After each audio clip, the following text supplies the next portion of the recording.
उन्होंने कतई मुझे किसी यानी वो राहील जो उनका दामाद है, हमारा दामाद है, उसकी ना कोई सिफारिश की, ना कोई उन्होंने फेवर मांगी मुझसे। एक काम सर, कल मुझे मरियम साहबा ने व्हाट्सएप किया था, हमारा थोड़ा सा चैट हुआ था, वो बिल्कुल नहीं करने का सर, बहुत फ्लैक आया। क्या ये जो इनके दामाद है ना सर राहील, ये कोई वो मुझे दिया गैस उनका केस दिया, आप उसको देख लेना। वो मुझे दिया गैस उनका केस दिया, आप उसको देख लेना। क्या मैंने पॉलिसी को अमेंड किया, मैंने पॉलिसी को मैंने चेंज किया? कुछ सवाल नहीं पैदा होता। सही राय तो ये सर कि मुनासिब वक्त पे हम डार साहब की ड्यूटी में वो कर लेते थे। वो बड़े मियाँ साहब से गाड़ी भी उन्होंने रिव्यू करा ली थी। ठीक है, फिर इस तरह कर लें। जी सर, इस तरह कर लें। ठीक है, फिर इस तरह कर लें। जी सर, इस तरह कर लें।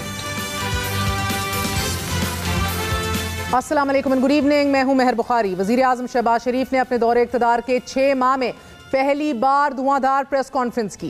1.5 घंटे की तवील प्रेस कॉन्फ्रेंस में मरीम नवाज का दिफा, आलमी तन्हाई से मुल्क को निकालने पर अपनी हुकूमत की पजीराई और तहरीक इंसाफ के खूब लत्ते लिए। उनका कहना था कि पिछली हुकूमत ने दोस्त ममालिक को जैसे नाराज किया, मैं नहीं शाहिद हूँ। दोस्त ममालिक के सरबराहों ने जो अल्फाज कहे दोहरा नहीं सकता, रियासती सीक्रेट है, पसीने निकल जाएंगे।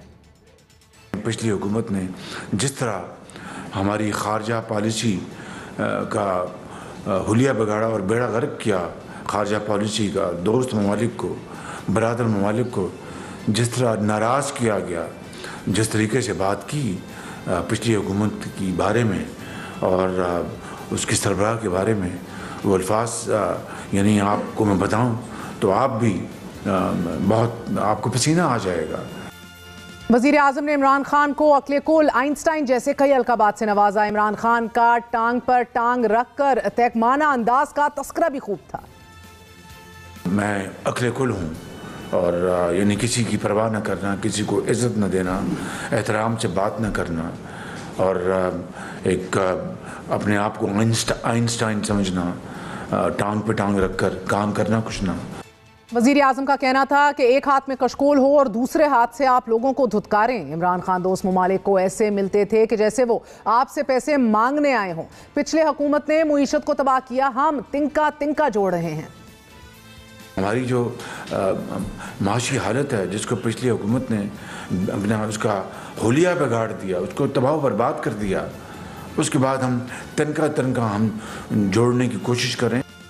वज़ीर आज़म शहबाज शरीफ ने अमरीकी साइफर की तहकीकात और नवंबर में होने वाली एक बड़ी तैनाती पर मुशावरत को कुल्ली तौर पर रद्द कर दिया। उनका कहना था कि साइफर में ऐसी कौन सी चीज़ है कि तहकीकात की ज़रूरत है। और प्यूटन से मुलाकात हुई, मुस्कुराहटों का तबादला हुआ, उसके बाद क्या रह जाता है? उसमें कौन सी चीज़ ऐसी है जो तहकीक के काबिल है? हर चीज़ सामने आ गई। प्रेसिडेंट पुतिन से मेरी मुलाकात हो गई, वो मेरे ख्याल में एक मुस्कुराहटें थी, उसी को कंपेयर कर लें तो मेरे ख्याल वही बजाते खुद एक ऐसी एविडेंस है जिसके बाद मज़ीद किसी तहकीक की बात की ज़रूरत रहती है। नए आर्मी चीफ की तैनाती से मुतल्लिक मुशावरत पर वज़ीर आज़म ने तहरीक इंसाफ का मुतालबा भी रद्द कर दिया। जब इन्होंने आर्मी चीफ को एक्सटेंशन दी तो मशवरा किया था इन्होंने हमसे। जो आइन और कानून जो है उसको सब फॉलो करेंगे और करना चाहिए, डेट्स इट। सहाफ़ी ने सवाल किया कि इमरान खान हर जलसे में आपके क्लिप दिखाते हैं कि आप दुनिया से मांगते हैं, उसके माहिर हैं, जिसका जवाब शहबाज शरीफ ने कुछ यूं दिया। मैं अगर मांगने जाता हूं तो ये पैसे अपना तिजोरी लेके जाते थे बाहर। लेकिन नाज़रीन, आज से सबसे बड़ी खबर, शहबाज शरीफ साहब से जब ऑडियो लीक से मुतल्लिक पूछा गया तो तब वो असल भड़के। वज़ीर आज़म का कहना था कि ये एक संजीदा मामला है, अब पाकिस्तान के वज़ीर आज़म से वज़ीर आज़म हाउस में मिलने कौन आएगा। वज़ीर आज़म ने तहकीकात के लिए आला सतह की कमेटी बनाने का ऐलान किया। बात मेरी नहीं है, शहबाज शरीफ बतौर वज़ीर आज़म, कोई भी वज़ीर आज़म हो और वहाँ पर इस तरह की सिक्योरिटी लैब्स हों और हमारे उसमें ब्रीच हो जाए और तो ये बहुत बड़ा एक सवालिया निशान है। कौन आएगा पाकिस्तान के वज़ीर आज़म से वज़ीर आज़म हाउस में मिलने? हाई पार्ट कमेटी मैं बना रहा हूँ जो कि इस सारे मामले की पूरी तहकीक करेगी और इसकी तह तक पहुँचेगी इंशाअल्लाह। लैब से हटकर जब इन लीक्स के मवाद यानी कि कंटेंट पे बात की गई, मरीम नवाज का अपने दामाद के लिए सहूलत हासिल करने से मुतल्लिक ये वजाहत भी दी कि शहबाज शरीफ साहब ने कहा कि उन्होंने ना तो कोई सिफारिश की मरीम साहिबा ने, ना ही कोई फेवर मांगी।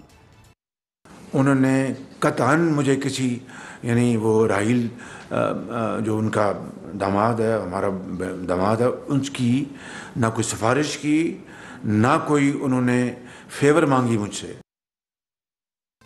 नाज़रीन, लेकिन दीगर ऑडियो लीक जो सामने आई हैं उस हवाले से बदकिस्मती से किसी भी सहाफ़ी की तरफ से सवाल नहीं उठाया गया।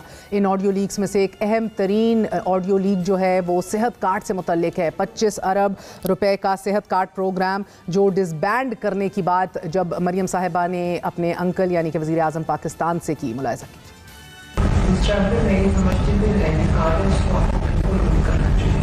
के पास आकर दिखाने के लिए सवाए कार्ड की कुछ नहीं और वो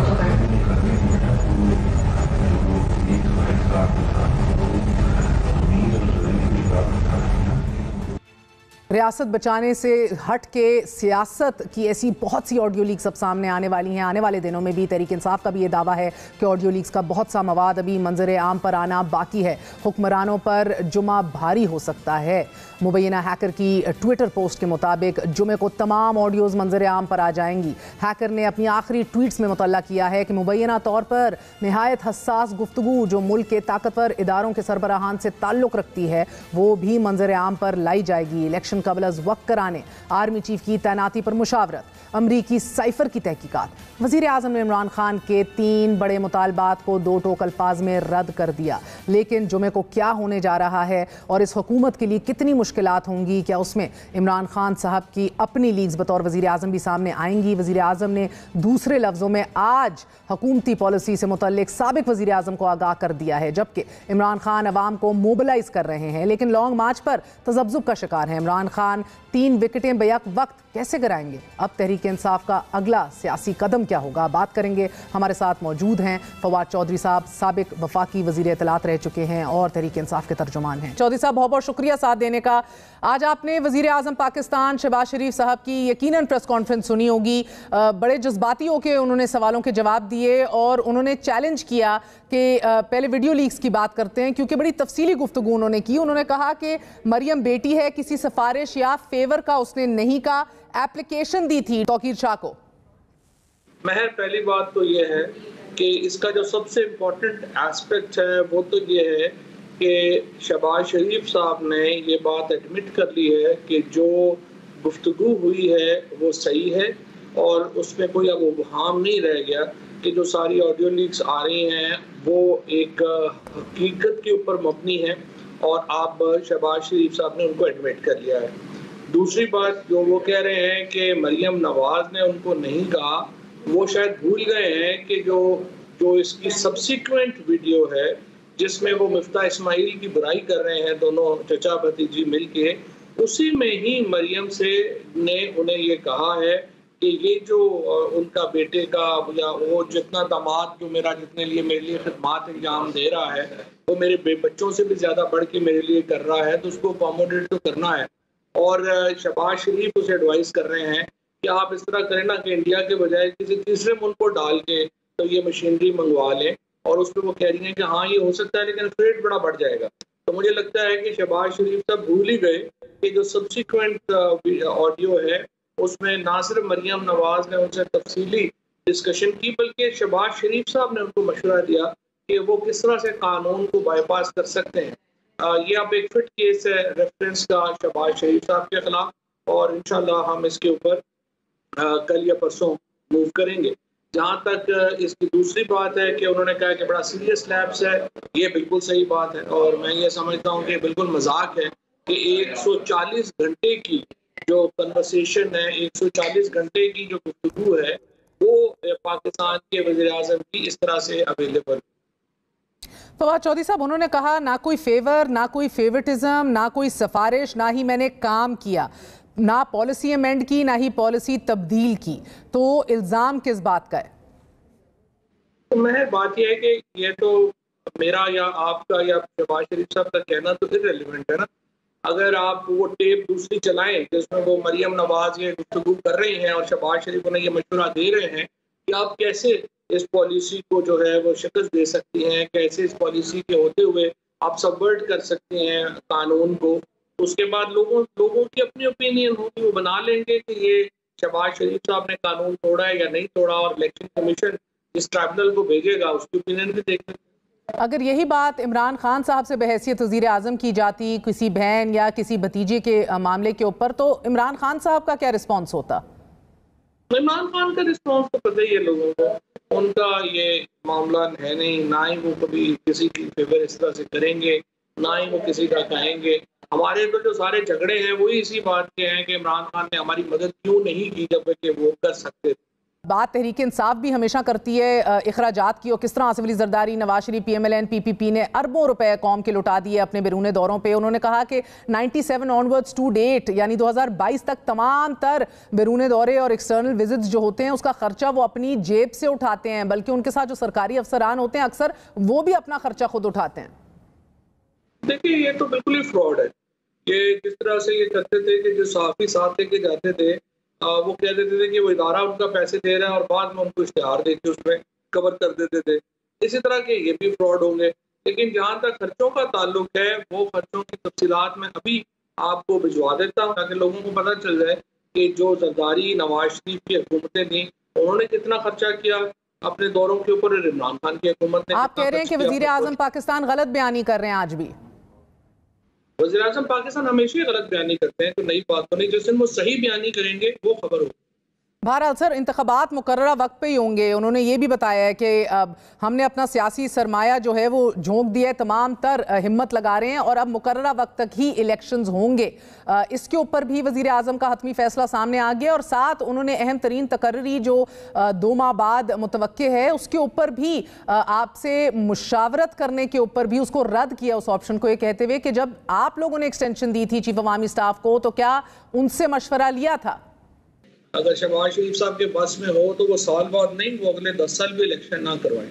ये तो देखना है कि हम करवा पाते हैं या नहीं करवा पाते, ये उनके बस में थोड़ा ही है। ये तो हमने देखना है कि हमारे बाजू में कितना ताकत है।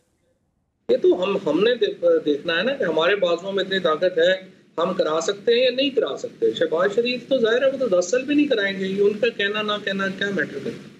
सर उनका ये मैंने आपसे पिछली दफ़ा भी पूछा था, आपने कमेंट नहीं किया था। ऐवान सदर में जो अहम तरीन मुलाकात हुई, वज़ीर आज़म ने बहरहाल ये ज़रूर खदशा जाहिर किया कि कहीं वहाँ की भी ऑडियो लीक मंजर आम पर ना आ जाए। तो आज आप उस मुलाकात की तस्दीक या तरदीद करने की पोजीशन में हैं? नहीं जी, मैं तो इस पोजीशन में नहीं हूँ, ना मैं तस्दीक कर सकता हूँ ना तरदीद कर सकता हूँ। लेकिन जो शहबाज शरीफ साहब हैं उनको बताना चाहिए, उनको पता होना चाहिए क्या हुआ क्या नहीं हुआ। लेकिन जहाँ तक मुल्क की सियासी सूरत हाल है उसके ऊपर जो शहबाज शरीफ साहब के ख्यालात हैं बाकी इदारों के ख्यालात वो नहीं हैं, और लोग समझते हैं कि इंतखाबात के अलावा मुल्क में कोई हल नहीं है। और शहबाज शरीफ साहब अगर और उनकी हुकूमत ये समझती है कि वो मुल्क की इकॉनमी 1 साल इस तरह से जो है वो धचके लगाते हुए चलते रहेंगे तो ये तो मुल्क ही बैठ जाएगा। सर वतन वापस पहुंचते ही डार साहब ने ये क्लेम किया है कि 24 घंटे से भी कम वक्त में मुल्क के कर्जे 1350 अरब कम हो चुके हैं और मुल्क में आज इंटरबैंक में जो डॉलर है वो 3 रुपये 32 पैसे सस्ता भी हुआ है। डार साहब ने आते ही कहा है कि मैं रुपया नहीं होने दूंगा या ऐसे नहीं करूंगा, उससे वक्ती तौर पे तो रुपया नीचे आएगा, but how IMF will react to that. जो उन्होंने कमिटमेंट्स की हुई हैं उनका क्या रिएक्शन होगा अभी देखते हैं। 2-3 हफ्तों में पाकिस्तान की मईशत बेहतर होती है तो बहुत अच्छी बात है, ये तो खुशी की बात है। ठीक है, इमरान खान साहब बहरहाल बड़े वसूख से कह रहे हैं कि डार साहब एक डील के तहत वापस आए हैं। रोशनी डालेंगे किस तरह की डील, किससे डील? नहीं, डील तो देखिए ना आपके सामने है। नैब के जो वकील हैं वो भी ये खुद ही अपॉइंट कर रहे हैं, यानी पाकिस्तान में एडवर्सोरियल सिस्टम है, वहाँ पे जो मुखालिफ वकील है वो भी आपके साथ मिल जाए तो जज ने फैसला क्या करना है। अभी आप मरियम नवाज के केसेस में देख लें, जो इस्लामाबाद हाई कोर्ट में तमाशा लगा हुआ है, वो वकील को समझ नहीं आ रही नैब के को कि मैंने मरियम नवाज को डिफेंड करना है या उनके ऊपर इल्जाम साबित करने हैं। पंजाब में जो हो रहा है, FIA का वकील आती शहबाज शरीफ ने चेंज किया और अपने जो वजीर हैं उनके चैम्बर का बंदा जो है उनका प्रोसिक्यूशन लगा दिया। इसी तरीके से जो यहाँ पे हो रहा है अपना पासपोर्ट वाले केस में वो भी आपके सामने है। तो इस वक्त तो पूरा सिस्टम कोलैप्स कर गया है। सुप्रीम कोर्ट में ये केस है। देखिए ये पाकिस्तान के पैसे हैं, ये तो इमरान खान के हमारे जाती पैसे तो नहीं है। अगर पाकिस्तान में बाकी लोग, बाकी इदारे, मीडिया अपना किरदार ही अदा नहीं करना चाहता, हम क्या कर सकते हैं? हम तो अपनी आवाज बुलंद करते रहेंगे। सबसे बड़ा सीरियस लैप्स जिसका आज कहा वजीर आजम, उन्होंने कहा कौन आएगा पाकिस्तान, कौन आएगा प्राइम मिनिस्टर से मिलने पीएम हाउस, कौन खुल के बात कर सकेगा? क्या ये मुमकिन है कि we have the best agencies in the world? कैसे मुमकिन है कि ये किसी के नज़र से ये बात नहीं गुजरी, किसी को पता नहीं था? आप बहुत देर पीएम हाउस का हिस्सा पिछले 3.5 साल रहे हैं, आते जाते रहे हैं, काबीना का हिस्सा रहे हैं। आपका ये दिल मानता है कि ये इनसाइडर जॉब नहीं थी या इनसाइडर हेल्प के बगैर हो सकता है? देखिए, बात यह है कि मैंने तो कई बार ये बात पॉइंट आउट की है कि साइबर सिक्योरिटी हमारी बड़ी वीक है और गवर्नमेंट की साइबर सिक्योरिटी तो बहुत ही उसका जो है वो बुरा हाल है, उसमें कोई शुबा नहीं है। और फ्रेंकली जब मैं अपना इंफॉर्मेशन मिनिस्टर भी बना था तो आई रियलाइज कि हमारे पार्टी के दौर के ऊपर हम we were way ahead of actually government में तो ये लोग रहे हैं, इनको तो पता ही कुछ नहीं था क्या करना है क्या नहीं करना। जिस मुल्क में आईटी मिनिस्टर 4 साल से आपने अमीनुल हक को बनाया हुआ हो तो आप अंदाजा लगा लें वो कितना सीरियस है आईटी के बारे में और साइबर सिक्योरिटी के बारे में। अब ये जो आपकी जो मामला है, कप्तान ने बड़ी कमजोर टीम बनाई। नहीं, 100% बिल्कुल हमने कई गलत फैसले किए हैं, सिर्फ एक फैसला तो गलत नहीं किया ना। ये अमीनुल हक तो एक फैसला है जो किया, ये तो मैं नहीं कह सकता कि हमने सारे फैसले सही किए हैं, बहुत गलतियां हुई हैं। दूसरी जो बात है, ये जो आपका जो एजेंसीज की आप बात कर रही हैं, तो फ्रेंकली हम ही कहते हैं कि बेस्ट एजेंसीज हैं या हैं। अभी तक हमने क्या तीर मारा है मुझे तो नहीं पता, सिवाय ये बच्चों को पकड़ लें, उठा लें, इनको पकड़ लें, वो कर दें, मीडिया को बंद करवा दें। ये आईबी का तो बहुत बड़ा फेलियर है, उन्होंने डीबग करना था। ये हर वक्त तो सियासतदानों के पीछे पड़े रहते हैं, उनकी वीडियो बना लें, वो पता नहीं जो रात को बैठा हुआ फलाने से ये बात कर रहा था, वो गवर्नमेंट हमारी स्ट्रेटजीज पता नहीं, हमारा ध्यान ही पता नहीं क्या है। तो हर वक्त एक दूसरे के खिलाफ साजिशों में लगे रहेंगे तो यही होगा जो हुआ है, और कोई पता नहीं इसमें। अब तो ये तो मतलब अभी सामने आया है, हमें नहीं पता इंडियन हैकर्स कितने पाकिस्तान के अंदर घुसे हुए हैं, कहाँ पे उन्होंने नकब लगाई हुई है। सो हमारा साइबर सिक्योरिटी का तो बड़ा बुरा हाल है। और आपने भी अपनी कुव्वत की बात की थी, और इमरान खान साहब अब ज्यादा इलेक्शंस की बात करें, is long March very much on the card still? देखिए जी, फ्रेंकली लॉन्ग मार्च नहीं हो रहा अभी तक, तो इस वजह से नहीं हो रहा कि आरफ अलवी साहब की कुछ एफर्ट्स हैं। आरफ अलवी साहब की एफर्ट्स जो हैं वो नाकाम होंगी तो हमारे पास क्या ऑप्शंस होंगे? हमारे पास यही ऑप्शंस होंगी कि हम लॉन्ग मार्च करेंगे। हम नहीं करना चाहते, हम बचना चाहते हैं, क्योंकि लॉन्ग मार्च का मतलब ये है एक बहुत बड़ा फसाद से गुजर के आपने इलेक्शन तक पहुंचना, और हमारी कोशिश ये है कि हम फसाद के बगैर इलेक्शन तक पहुंच जाए। और अगर लेकिन हमें को रास्ता ही नहीं आप छोड़ेंगे, इमरान खान को दीवार से ही लगा देंगे तो क्या होगा? और सबसे अहम तरीन सवाल सर आखिरी के लिए मैंने छोड़ा, साइफर साजिश।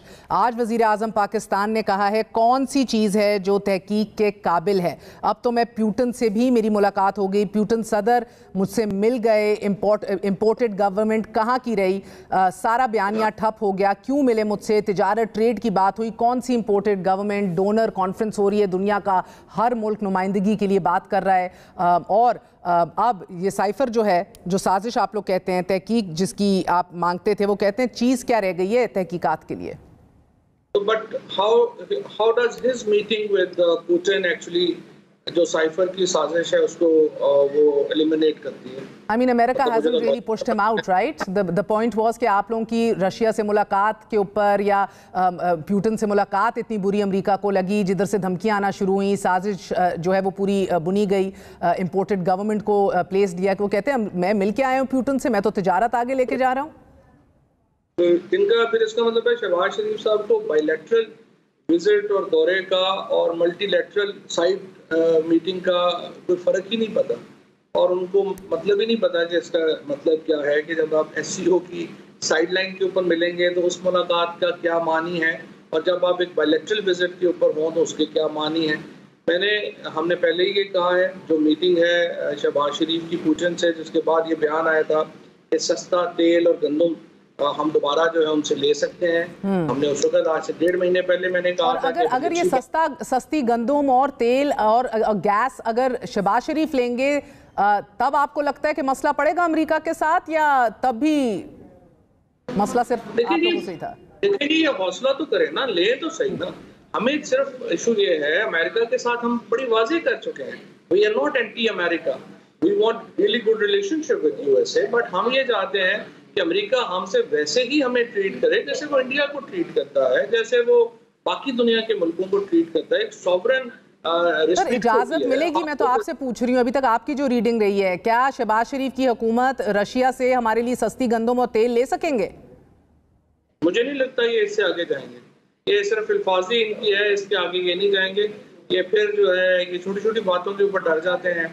इनको लगता है कि हम यहाँ पे, देखिए ये अवाम के ऊपर तो नहीं ना बैठे हुए, ये तो एक इंटरनेशनल एस्टैब्लिशमेंट के ऊपर जो है उनका ख्याल है हम उसके, वो हमें बचा लेगी, वो आगे ले जाएगी। इतने डरपोक लोग कहाँ इतना रिस्क लेते हैं। एक में मरियम साहिबा बात कर रही हैं, तो मुबैना भी नहीं कह सकते, एडमिट हो गया है शहबाज शरीफ साहब से, राहील मुनीर के प्लांट्स के हवाले से, उनके ग्रिड स्टेशन के हवाले से। दूसरे के अंदर वो बात कर रही हैं मिफ्ता इस्माइल के सोचे बगैर बातें करने से और ड्रामा क्रिएट करने से उनसे दुखी हैं। तीसरे के अंदर ये बात हो रही है कि सेहत कार्ड आप लोगों का फौरी तौर पर डिसबैंड कर दिया जाए, और इसकी हामी भी भर रहे हैं वजीर आजम साहब। और चौथी अहम तरीन बात के वो बात कर रही हैं टेलीफोन प्राइवेट कॉल्स में कि कीमतें बढ़ानी पड़ेंगी पेट्रोल की, बिजली की, मगर बाहर जलसों में वो बात करती हैं कि उनका दिल फट जाता है कि जब 1 रुपया भी बढ़े। इनमें सबसे ज्यादा डैमिंग कौन सी है आपके नजदीक?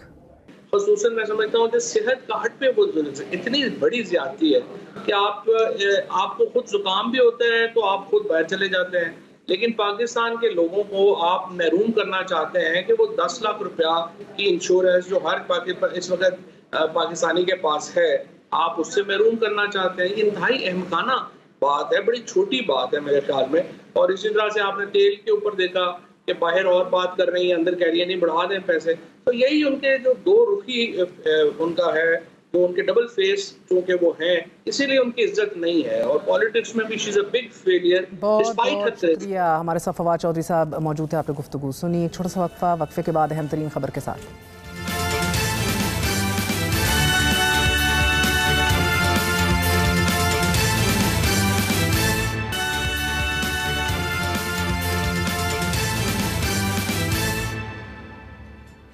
आप लोग जानते हो ना कि जब तेल की कीमत बढ़ती है तो आटे की कीमत बढ़ती है, बिजली की कीमत बढ़ती है, गैस की कीमत बढ़ती है, सब चीजों की कीमतें तेल की कीमत के साथ बढ़ती है। आज आप लोग कह रहे थे कि आपने समथिंग मुस्बत कर दिए हैं, पैसे तेल की कीमतें बढ़ती है, ये भी नाराज कर मैं ये कह रही थी कि अनइनेविटेबल है, हमें बढ़ानी पड़ेगी।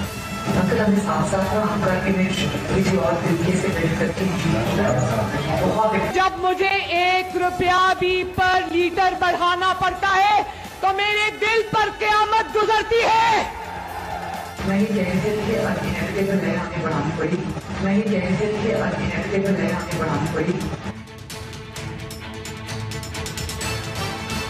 जरा ये दावा कर रहे हैं कि लंदन में मिफ्ता इस्माइल से इंतहाई गैर सियासी और गैर महज़ब अंदाज में इस्तीफा लिया गया। लंदन में भरे कमरे में बड़े मियाँ साहब ने मिफ्ता इस्माइल पर शदीद भरमी का इजहार करते हुए मुआशी तबाही की सारी जिम्मेदारी मिफ्ता इस्माइल पर डाल दी। मियाँ नवाज शरीफ ने ना सिर्फ इंतहाई तल्ख लहजा अपनाया बल्कि सियासी रवायात का ख्याल भी नहीं रखा। यूं मिफ्ता इस्माइल को बेआबरू होकर घर भेज दिया गया और अब मियाँ साहब के करीबी रिश्तेदार वजीर खजाना का ओहदा संभालेंगे। एक जानिब 4 साल कबल मेंबर सेनेट मुंतखब होने वाले इसाक डार साहब ने हल्फ उठा लिया है, तो दूसरी तरफ दूसरे दिन भी रुपए की कदर और स्टॉक मार्केट में तेजी देखी जा रही है। आज सुबह फॉरेक्स मार्केट में $1 237 रुपए 2 पैसे से ट्रेड होना शुरू हुआ कि जो दिन के इख्तिताम पर $3 रुपए 32 पैसे कमी के साथ 233 रुपए 91 पैसे पर बंद हुआ और इसाक डार इसका क्रेडिट अपनी वापसी को करार दे रहे हैं। कल रात पहुंचे हैं तो अभी तकरीबन 9-10 रुपए का फर्क पड़ गया है। इसका मतलब आपके 1350 अरब तो पाकिस्तान कौम के कर्जे कम हो गए हैं। चोर चोर के नारों के दरमियान जिस वक्त इसाक डार बतौर मेंबर सेनेट हल्फ ले रहे थे, एन उसी वक्त सख्त तरीन फैसले करने और मुल्क को डिफॉल्ट से निकालने वाले मिफ्ता इस्माइल तहरीरी तौर पर अपने ओहदे से मुस्ताफी हो चुके थे। जहां मिफ्ता इस्माइल ने IMF सख्त शराइत पर अमल दरामद करवाया, वहीं उन्होंने लंदन में बैठे नवाज शरीफ ग्रुप में शामिल अपनी ही जमात के कायदीन के तानों का भी मुकाबला किया।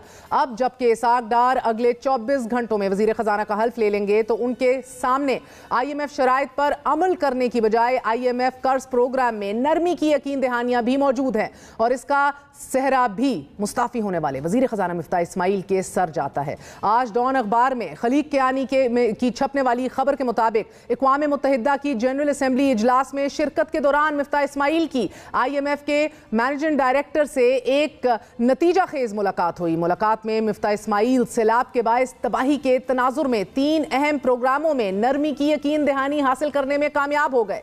मिफ्ताह इस्माइल को यकीन दिलाया गया कि 1 अरब 10 करोड़ डॉलर की किस्त में इजाफा करके बाकी किस्तों को फ्रंट लोड करने के अलावा पेट्रोलियम मसनूआत पर मौजूद टैक्स और बिजली के टैरिफ में फ्यूल एडजस्टमेंट को 3 माह तक मुंजमद करने के साथ साथ कॉटन, गंदम और चावल की दरामदाद में गुंजाइश पैदा करने के लिए करंट अकाउंट और मालियाती खसारे के अहदाफ में नरमी बरती जाएगी। मतलब मिफ्ताह इस्माइल जाते जाते इसहाक डार के रस्ते से यके बाद दीगरे तमाम कांटे चुन चुन कर हटा चुके हैं। शायद सच कहते हैं, सियासत के सीने में दिल नहीं होता। साबिक वजीर आज़म इमरान खान की नज़र में इसहाक डार की वापसी डील का नतीजा और मुल्क की बदकिस्मती है। यह इसहाक डार जैसा फ्रॉड ये अब इसी NRO डील के तहत यह पाकिस्तान पहुंचा। हमारा नाइंसाफ का निज़ाम इसको रोक सका। इमरान खान के इल्जामात का बज़ाहिर जवाब देते हुए वजीर आज़म शहबाज शरीफ ने इमरान खान को मुल्क के लिए खतरा करार दे दिया। वोट देना आपका हक है, जिसको आप वोट दें हम उसका एहतराम करेंगे, लेकिन जो शख्स दिन रात झूठ बोलता है, मकारी करता है, फ्रॉड करता है अपना, अब मुझे बताएं कि 190 मिलियन पाउंड का NCA का बंद लिफाफा काबीना से अप्रूव करवा लिया। मुल्क के अंदर जो हमारी जो रस्साकशी है और जो इसमें डिवाइड जो हो गई, इसमें जहर घोला गया है, कहीं खुदा न खास्ता ये मुल्क को ये शख्स ये तबाही की दहानी न ले जाए मुकम्मल तौर पर। इमरान खान चाहें जो भी कहें, लेकिन इसहाक डार नवाज शरीफ के समधी होने के साथ साथ मुस्लिम लीग नवाज में शहबाज शरीफ के हम पल्ला ज़रूर हैं। गुज़िश्ता दौरे हुकूमत में उन्हें डिफैक्टो डेप्यूटी प्राइम मिनिस्टर भी कहा जाता था, क्योंकि 4 दर्जन से ज़ायद कमेटियों की क़यादत करने के अलावा इसहाक डार साहब की हाँ में नवाज शरीफ की हाँ पाई जाती थी। लेकिन सवाल यह है कि क्या इसहाक डार स्टॉक मार्केट और फॉरेक्स मार्केट के खिलाड़ियों के साथ अपने तवील मुद्दती ताल्लुक़ को इस्तेमाल करेंगे, या फिर तवानाई और पेट्रोलियम सब्सिडीज़ को एक बार फिर वापस करेंगे, या फिर इस तमाम से हटकर IMF प्रोग्राम को रीनेगोशिएट करेंगे कि जैसा कि वो हाल ही में कहते आ रहे हैं। मैं समझता हूँ कि ये प्रोग्राम जो है वो पोरली नेगोशिएटेड प्रोग्राम था। मेरी इंडिविजुअल कैपेसिटी में पूछें, I need a new program. Muslim League Noon के सीनियर रहनुमा आसिफ किरमानी साहब हमारे साथ मौजूद हैं। किरमानी साहब, बहुत बहुत शुक्रिया आपका साथ देने का। आहिस्ता आहिस्ता आपकी क़यादत वापस आती दिखाई दे रही है। इसहाक डार साहब भी वापस आ गए हैं। वज़ीर आज़म साहब ने आज नवाज शरीफ साहब की वापसी के हवाले से भी बात की। कब तक मुतवक्के है? बिस्मिल्लाहिर्रहमानिर्रहीम। शुक्रिया मेहर बीबी जी। आज इसहाक डार साहब तशरीफ़ ले आए हैं और आज उन्होंने सेनेट में हलफ भी उठा लिया, और बावजूद इसके कि अपोजिशन ने इंतहाई वहाँ बदतमीज़ी का मुज़ाहरा किया और ईवान के तकद्दुस को पामाल करने की पूरी उन्होंने कोशिश की, लेकिन अल्हम्दुलिल्लाह डार साहब ने हलफ उठा लिया। जहाँ तक नवाज़ शरीफ साहब का वापसी का ताल्लुक़ है, नवाज़ शरीफ साहब इंशाअल्लाह ताला जल्द वापस आएंगे। असल में मामला ये है कि 2 इश्यूज़ हैं। एक तो है कि नवाज़ शरीफ साहब के साथ जो ज़्यादती हुई और जुल्म हुआ और एक झूठे इल्ज़ामात के तहत उनको मुख्तलिफ़ केसों में मुलविस करके सज़ा दी गई, एक तो उसका अज़ाला होना बहुत ज़रूरी है। ताहम मैं समझता हूँ कि अब वो दिन दूर नहीं है और इंशाअल्लाह ताला मियाँ साहब जल्द ही अपने वतन वापस होंगे। जी सर, आपने डार साहब की वापसी की, अब जो सूरत हाल अपोजिशन तो अपोजिशन करेगी, मगर इलेक्शन कमीशन ने जिस तरह उनको डीसीट होने की दरख्वास्त गुजार ने वापस ले ली। जज साहब आज मौजूद नहीं थे, वरना एज एन एब्सकॉन्डर उनकी अरेस्ट जो है उसको भी मुमकिन बनाना था हुकूमत ने। बट बहरहाल हुकूमत आप लोगों की है, ये बहुत गिला किया जा रहा है हिज़्ब इख्तिलाफ की तरफ से कि ये पूरे निज़ाम अदल को मुँह चढ़ाने के मुतरादिफ है कि कोई एब्सकॉन्डर हो जिस पर अभी भी केसेज आउटस्टैंडिंग हो। इकॉनमिस्ट भी ये कह रहे हैं कि वो सीधा बैरून मुल्क से 5 ईयर सेल्फ एग्जाइल से वतन वापस उतरें और एक आला तरीन पोस्ट पे बराजमान हो जाएं।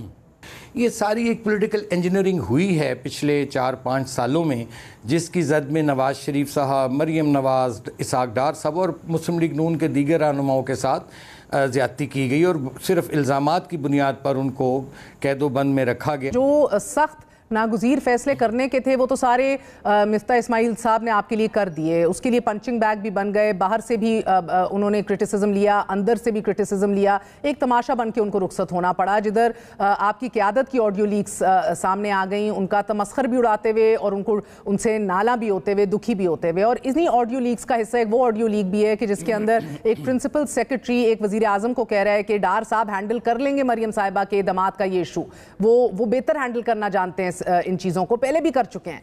आपकी जमात की एक्सपेक्टेशंस क्या हैं? क्योंकि IMF की डील की वजह से हाथ तो उनके बंधे हुए हैं, बहुत कुछ तो वो कर नहीं सकते, तो आपकी सिस्टम मैनेज करने की डील उनसे रखी हुई है? देखिए, डार साहब के पास दो चीज़ें हैं। मिफ्ता इस्माइल जो थे उनके पास degree, doctorate in PhD economics सब ठीक था, लेकिन डार साहब के पास इल्म भी है, यानी मिफ्ता के पास इल्म था लेकिन डार साहब के मुकाबले में उतना तजुर्बा नहीं था। डार साहब के पास इल्म भी है और वो कहते हैं ना हिलम, यानी तजुर्बा भी है।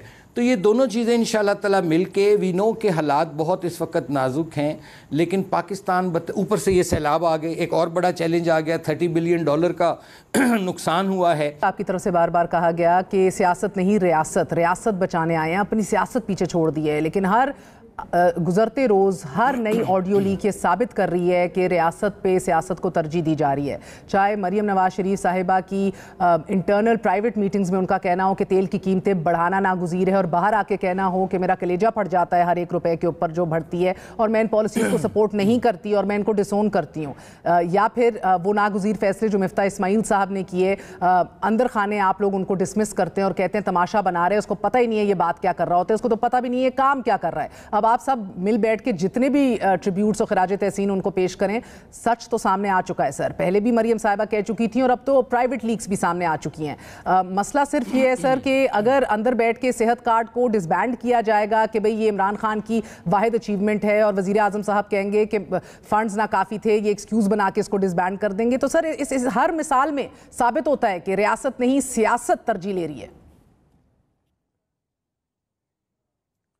देखिए, ख्वाहिश हम सब की यही होती है कि इस मुल्क में महंगाई ना हो। मरियम बीबी की भी यही ख्वाहिश है कि मुल्क में महंगाई ना हो, लेकिन एक तरफ ख्वाहिश है, दूसरी तरफ वो तल्ख हक़ाइक़ हैं जिनका इमरान खान साहब हमारे गले में IMF का तोक डाल के चले गए और वो ढोल हमें बजाना पड़ रहा है। हम इस कशमकश में ज़ाहिर है, लेकिन ख्वाहिश तो मरियम की भी है, जो उन्होंने अगर बार बात करती हैं वो ज़ाहिर है अवाम की पल्स है, वो चाहती हैं, उनकी ख्वाहिश है कि भाई लोगों को रिलीफ मिले। लेकिन जब तो अंदर आते हैं तो हम देखते हैं कि हमारे तो पैरों में IMF की बेड़ियां जग नहीं, ये नहीं मुनाफिकत नहीं, ये आप ऐसे कह सकती हैं कि ये एक हकीकत पसंदाना रवैया भी हो सकता है कि हमारी मजबूरी। आप मुझे आप बताइए, चले IMF को छोड़ दें, खुदा हाफिज़ कह देते हैं, बेचारा गालियां खा रहा है, उसको आप पंचिंग बैग बना रहे हैं, देन व्हाट? अंदर कह रहे हैं कि ये नागुज़ीर हैं कीमतें इंक्रीज करना, बाहर आकर कह रहे हैं कि हम सपोर्ट नहीं करते इसे। मेरा मतलब है ये तो गुड कॉप बैड कॉप से भी एक दर्जा हरारत बढ़ा दिया ना आपने। ये तो फिर आपके पास सारे पंचिंग बैग्स हैं, खानदान से जो भी बाहर होगा जाहिर है उसको दीवार से पिन कर दिया जाएगा, डार साहब को बहरहाल नहीं किया जाएगा, वो कहते हैं उधर फैमिली कनेक्शन है। सर, पाकिस्तान के हालात आइडियल नहीं हैं, बिल्कुल मैं तस्लीम करता हूं, लेकिन जैसे मैंने अर्ज़ किया कि यहाँ तक हमें किसने पहुँचाया है, किसने IMF से जाके वीकर विकेट पर इस किस्म की उनकी टर्म्स एंड कंडीशंस पर मुआहदे किए जाके और जाते जाते उस मुआहदे को तोड़ गए। अब आपके पास क्या चॉइस है? अब जाहिर है ये हुकूमतों के दरमियान मुआहदा हुआ है, दो अफराद के दरमियान तो मुआहदा नहीं है, we have to honour it. ऊपर से सैलाब आ गया, $30 बिलियन का लॉस है। ये सारी चीज़ें अगर आप देखें, सम अप करें तो इसमें पाकिस्तान इस वक्त बहुत बहरानों में घिरा है और हम उम्मीद करते हैं कि डार साहब का तजुर्बा माजी में भी उन्होंने 2 दफ़ा डिलीवर किया है, इंशाअल्लाह ताला वो इस दफ़ा भी पाकिस्तान को आइंदा आने वाले चंद महीनों में इस बहरान से निकालने में कामयाब होंगे जी। बहुत बहुत शुक्रिया। हमारे साथ नून लीग के सीनियर रहनुमा आसिफ किरमानी साहब मौजूद थे, जो वज़ीर आज़म हाउस का इंटेग्रल हिस्सा रहे हैं, नवाज शरीफ साहब के दौर में भी, शाहिद खान अब्बासी साहब के दौर में भी। गुफ्तगू सुनिए, आपने एक वक्फा लेते हैं, going to be right back.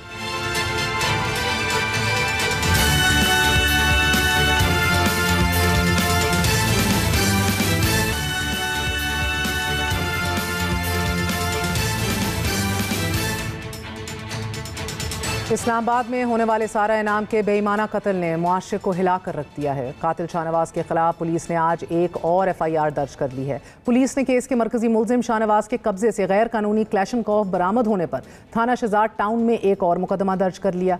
नाज़रीन, मरकजी मुलजिम के वालिद अयाज अमीर जो 3 दिन के जिस्मानी रिमांड पर थे, उन्हें आज अदालत ने अदम सबूत पर रिहा कर दिया है। मेरा नाम फहद शेख है। मैं सारा इनाम का क्लास फेलो हूँ यूनिवर्सिटी ऑफ वाटरलू कनाडा से। पाकिस्तान के लिए वो एक असासा थी और पाकिस्तान ने एक असासा खोया है। और जिस कातिल ने ये नुकसान पहुँचाया है पाकिस्तान को, उसके ख़ानदान को, उसके दोस्त अहबाब को, मैं जुडिशरी से और गवर्नमेंट, अपोजिशन और मीडिया से अपील करता हूँ कि सारा के लिए जो इंसाफ है, जस्टिस फॉर सारा के लिए आवाज़ उठाएं और उठाते रहें जब तक उस दरिंदे को, ये जो अपने आप को इसका शोहर कहता था, इसको जब तक सज़ा ना मिले। My name is Rida Rahmani and I was a friend of Sarah in the University of Waterloo. Sarah was a kind, generous, a sweet person whose eyes lit up when you came in the room. She didn't deserve this. No woman deserves this. Today I call for justice for Sarah and for the many women who go through this in Pakistan and the rest of the world. मेरा नाम rice Hussain Aamir है, Toronto Canada से। मैं सारा इनाम के साथ university of Waterloo में पढ़ाई करता था। मैं सारा के लिए जस्टिस चाहता हूँ। मेरा नाम सारा सैयदा है और सारा इनाम मेरे साथ Waterloo university Canada department of economics में थी।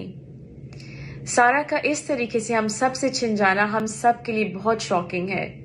The entire alumni community is grieving. उसके साथ बहुत ज्यादती हुई है, उसके साथ जुल्म हुआ है।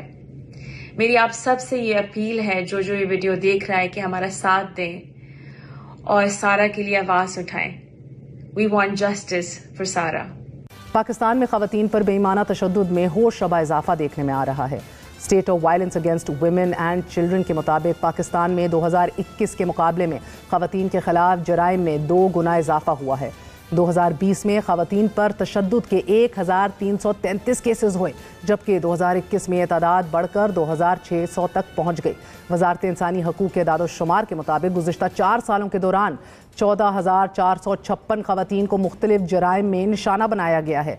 Human rights commission of Pakistan की रिपोर्ट के मुताबिक गुज़िश्ता 1 साल के दौरान 470 खवातीन को इज्जत के नाम पर कत्ल कर दिया गया है, जबकि सालाना 1000 से ज़ायद खवातीन को इज्जत के नाम पर कत्ल कर दिया जाता है।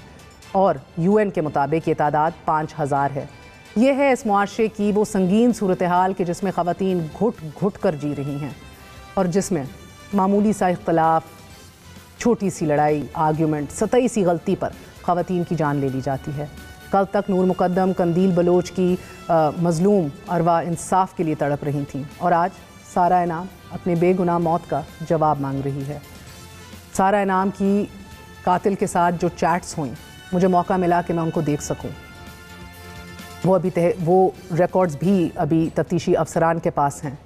नाज़रीन, उनसे साफ पता चलता है कि सारा कितनी मासूमियत से बार बार जिक्र करती है कि उसकी रुखसती कौन से दिन हो सकती है। रुखसती के लिए उसके माँ बाप इज़्ज़त से उसको रुखसत करना चाहते हैं। 20, 25, 30 लोग लाना चाहते हैं बारात में, मगर बार बार कातिल शाहनवाज जोर डाल रहा है कि 3 से ज़्यादा लोग नहीं आएंगे।